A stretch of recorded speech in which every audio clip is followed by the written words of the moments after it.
Rayalaseema lift ఇరిగేషన్కు వ్యతిరేకంగా తెలంగాణ ముఖ్యమంత్రి అయినటువంటి రేవంత్ రెడ్డి గారు ఏవైతే వ్యాఖ్యలు అసెంబ్లీలో చేసినారో, చంద్రబాబు నాయుడు గారితో చేసుకునేటువంటి చీకటి ఒప్పందం గురించి ఏవైతే వ్యాఖ్యలు అసెంబ్లీలో చేసినారో, రాయలసీమ ప్రజలకు అన్యాయం జరిగే విధంగా ఆ వ్యాఖ్యలు ఉన్నాయనే ఉద్దేశంతో వైఎస్ఆర్ కాంగ్రెస్ పార్టీ మా నాయకులు జగన్మోహన్ రెడ్డి గారు, అదే రకంగా మా జిల్లా అధ్యక్షులు కాట్సాని రాంభూపాల్ రెడ్డి గారి ఆదేశాల మేరకు ఈ నెల 5వ తేదీన తరిగోపుల దగ్గర రాయలసీమ ప్రజలకు అందరికీ రాయలసీమ లిఫ్ట్ ఇరిగేషన్ యొక్క ఇంపార్టెన్స్ని, అవసరాన్ని తెలియజేయాలనే ఉద్దేశంతో అక్కడ ఒక భారీ బహిరంగ సభను ఏర్పాటు చేయాలని చెప్పి నిర్ణయించడం జరిగింది.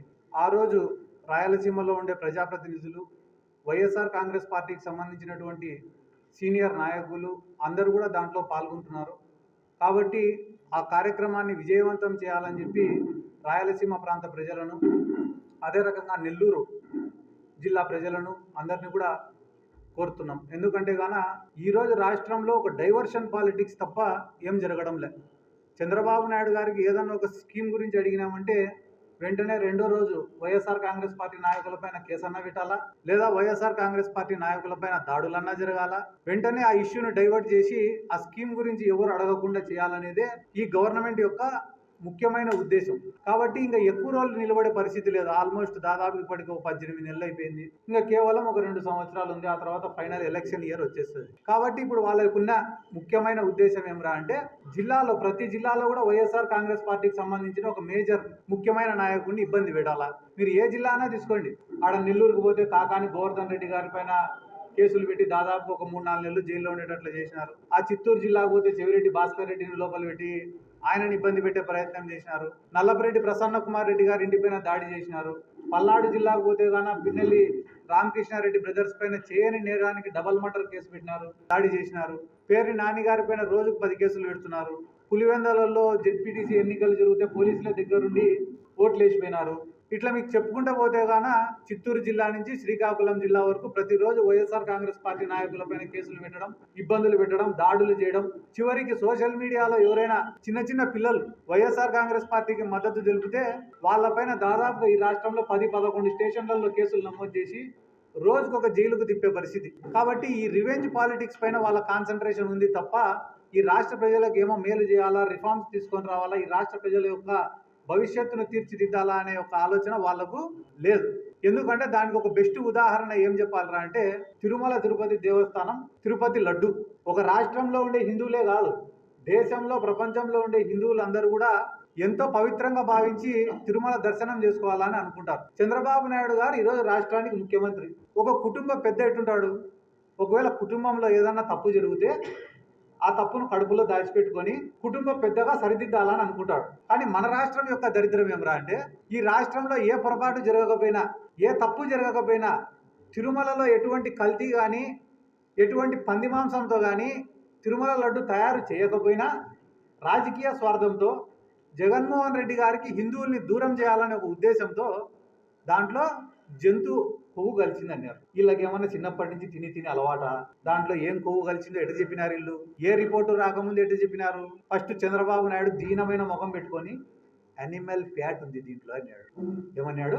యానిమల్ ఫ్యాట్ ఉంది దీంట్లో అని. అయిపోతేనే ఆయన పెద్ద తిలకం పెట్టుకొని ఒక ఆయన వచ్చినాడు, పవన్ కళ్యాణ్. అన్అపాలజెటిక్ హిందూ అట. నాకు నోరు కూడా తిరగడంలే పదం అది. నేను అన్అపాలజెటిక్ హిందూ, సనాతని, నేను అన్అపాలజెటిక్ సనాతని, అదే పదాలు తిరగడంలో మనకి. ఆయన అంత పెద్ద మాట మాట్లాడి దీంట్లో అయోధ్యకు పంపించినారంట. తిరుమల లడ్డు, పంది కొవ్వు కలిసిన తిరుమల లడ్డుని అయోధ్యకు పంపించినారంట. ఎటువంటి ఎవిడెన్స్ లేకుండా, ఎటువంటి ఆధారం లేకుండా, చివరికి దేవుణ్ణి కూడా వీళ్ళ రాజకీయాలకు వాడుకున్నారంటే రాబోయే రోజులలో పుట్టగతులు కూడా లేకుండా పోతారని చెప్పడంలో ఎటువంటి సందేహం కూడా లేదు. దాన్నే అంబటి రాంబాబు గారు నిన్న ప్రశ్నించినారు. మీరు కనపడిన చోటంతా చెప్పినారు, కనపడిన మనిషికంతా చెప్పినారు కదా తిరుమల లడ్డులో పంది కొవ్వు ఉందని చెప్పి. లేదని చెప్పి ఛార్జ్ షీట్లో వేసినారు. మళ్ళీ ఇప్పుడు దీనికి ఏం సమాధానం చెప్తారు అంటే, పంది కొవ్వు లేదు కానీ కల్తీ ఉందట. మళ్ళీ పంది కొవ్వు అడిగిపోయింది. వీళ్ళు తిన్నారా అంటే ఏదన్నా మాట మాట్లాడితే దాడి చేస్తారా? ఇళ్లపైకి పోతారా? డైవర్షన్ పాలిటిక్స్ కాక ఏం చేస్తున్నారు వీళ్ళు? ఈరోజు ఇళ్లపైన దాడి చేసి, పిల్లలను, ఆడవాళ్లపైన దాడులు చేసి, రాత్రి 5 గంటలు జరిగింది ఘర్షణ. 5 గంటల వరకు పోలీసులు ఏం చేస్తున్నారు? ఎస్పీ గారికి ఫోన్ చేస్తే ఫోన్ ఎత్తలే, ఐజీ గారికి ఫోన్ చేస్తే ఫోన్ ఎత్తలే, డీజీపీ గారికి ఫోన్ చేస్తే ఫోన్ ఎత్తలే. అంటే పూర్తిగా మీరు అందరినీ చంపేయండి, చంపేసిన తర్వాత ఏమైనా చూడడానికి వస్తామని చెప్తున్నారా? ఇదే రేపు వైఎస్ఆర్ కాంగ్రెస్ పార్టీ వచ్చిన తర్వాత రిపీట్ అయితే మీరు తట్టుకోగలుగుతారా? దాడి చేసిన ప్రదేశంలో మేమే ఉంటాం, పరిగెత్తుకుంటే పోలీస్ స్టేషన్ పోతే ఆడ మేమే ఉంటాం, గాయాలతో హాస్పిటల్ పోతే ఆడ మేమే ఉంటాం, చివరికి మీరు నిద్రపోతే కళలో కూడా మేమే ఉంటాం. కాబట్టి చర్యకు ప్రతి చర్య ఖచ్చితంగా ఉంటుంది.